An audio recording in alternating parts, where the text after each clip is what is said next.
Well, I'm definitely not an emotional wreck after this episode.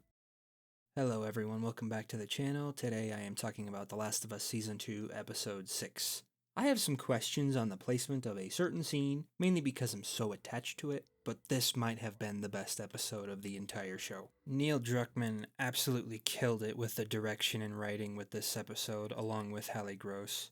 Now, before I continue on even further, be sure to hit the subscribe button and give the video a thumbs up. It's a great help to the channel, and also feel free to check out my Letterboxd where I'm very active. This has been the episode of the season that I have been looking forward to the most. I was most nervous for episode 2 because I knew it was going to happen, but I've been looking forward to the flashbacks because I love these sequences in the game so much, and I just could not wait to see how the show would handle them, especially once it was revealed that Neil Druckmann was going to direct the episode.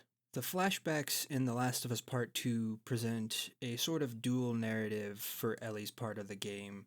These sequences come at pivotal moments of reflection that continuously recontextualize Ellie's motivations and actions while also telling the story of how Joel and Ellie's relationship broke apart. For the show, I think it makes sense to put all these scenes into one episode after Ellie kills Nora, which is a big shift in Ellie's character. This entire episode was absolutely incredible and might be my favorite of the entire show, even more than episode 2 of this season, more than the Bill and Frank episode, more than the pilot, more than episode 8 of season 1. It's a truly phenomenal piece of television. And just give all of the awards to Pedro Pascal and Bella Ramsey because holy crap, they absolutely killed it in this episode and managed to wreck my emotions.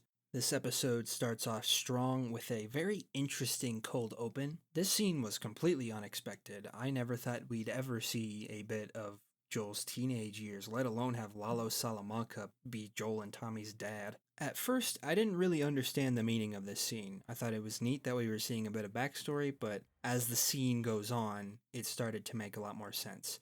The end where Joel's dad talks about how he hopes that his kids will do better as parents immediately made it click for me why that scene was there, and especially by the end of the episode, it makes it hit that much harder. It is a bit of a shame that we only get to see Tony Dalton get a very small scene, but he was great nonetheless. And then after the intro, we get a scene that I have been waiting for ever since the end of season 1, and I was nervous that we might not get.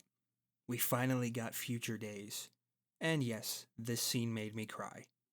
It is such a meaningful moment and represents a lot of the game's story within a single song. And yeah, Future Days didn't officially release until 2013, but I don't care, it's just too important. Damn near every lyric of that song has some kind of meaning within the story of The Last of Us Part 2, and if they cut it because of timeline wonkiness, I would have been upset. The whole first half of this episode is simultaneously the most heartwarming stuff in all of the show and also some of the most heartbreaking simply because of the subtleties in Ellie's expressions of doubt as she starts to realize that Joel has been lying to her. And then this brings us to the museum scene in which they actually royally screwed this up. Ellie did not put a hat on a dinosaur. 0 out of 10, unwatchable show. I'm just kidding. This scene was basically exactly captured how I hoped it would be. This was perfection. The T-Rex moment and the space section were just so well handled and well directed. And yes, I cried in the space capsule scene. What can I say? It was perfection. I mean, exactly how it was in the game, basically shot for shot.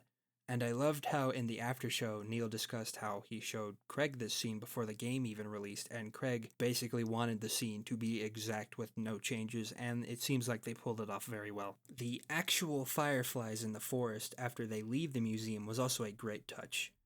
Instead of having the Fireflies logo sprayed in other sections of the museum, a little bit more of a subtle approach was taken that just simply reminds Ellie of Salt Lake City and plants that seed of doubt within her head again. I mean, the whole Future Days to the museum section made my heart swell. I loved it so much. Pedro Pascal's acting throughout this whole episode is some of the best I've ever seen, but seeing the pure joy on his face as he watches Ellie listen to the Apollo takeoff was something else. It then cuts to a year later for Ellie's 17th birthday, where we actually get to see a bit of Ellie and Kat, along with the aftermath of Kat giving Ellie the tattoo.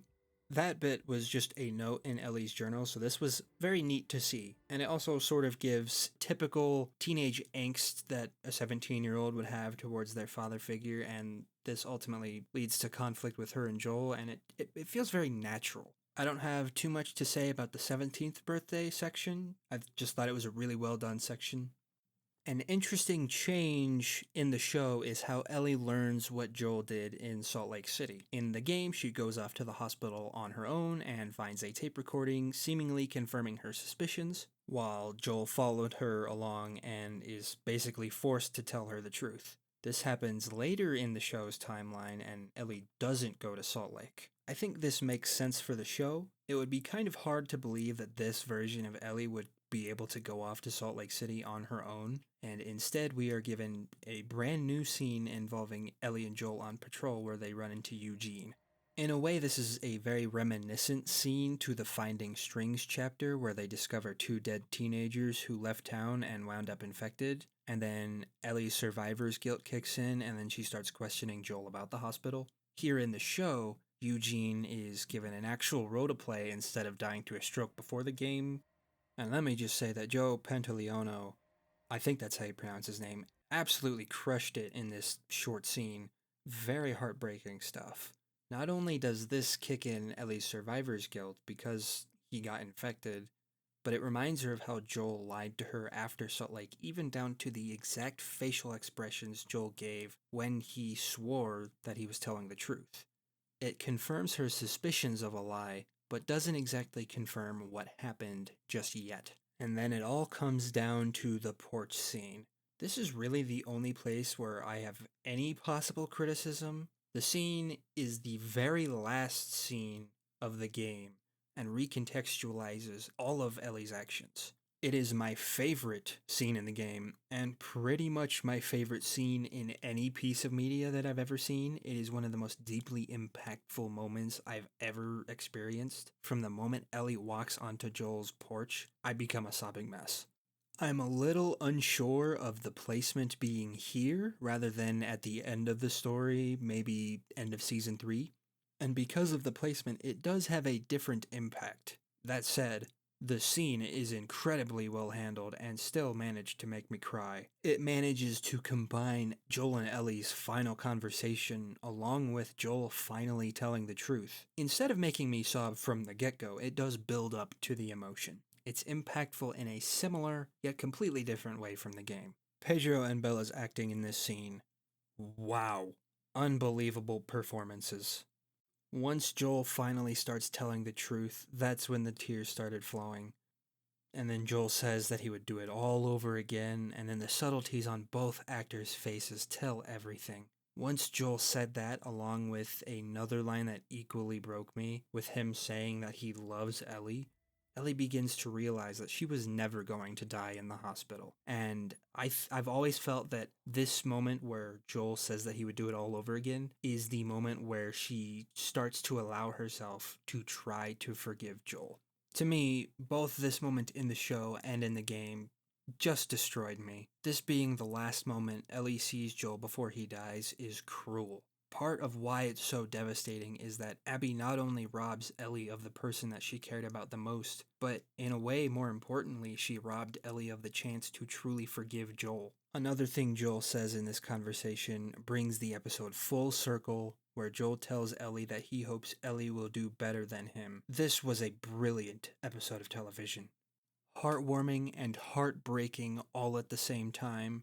God, I hope Pedro Pascal and Bella Ramsey get the proper recognition for this episode. And at this point, I don't get how anyone can doubt Bella Ramsey's performance. I just don't. I also hope Neil Druckmann gets some Emmy nominations for this because damn dude, you crushed it. I can't even imagine being the creative lead on these games and loving these characters for years, and then get to work on the show with all of these sets that are straight from the game. Must have been so surreal. Episode 6 was a 10 out of 10 episode, and probably my favorite episode of the entire show so far. As much as I'm excited to see how they handle Seattle Day 3, I'm honestly not really looking forward to it that much as a season finale next week. I just don't want the season to end, and I know it's going to end on a big cliffhanger, mainly because there's a small moment in the teaser with Ellie and Jesse in the theater, that really only means one thing. Remember to subscribe to the channel and give the video a like, as it's a great help to the channel. Stay tuned for next week's episode of The Last of Us, where I will cover the finale, and over the weekend I will also be doing a review of Mission Impossible: The Final Reckoning. Endure and survive. If it is to be said, so it is.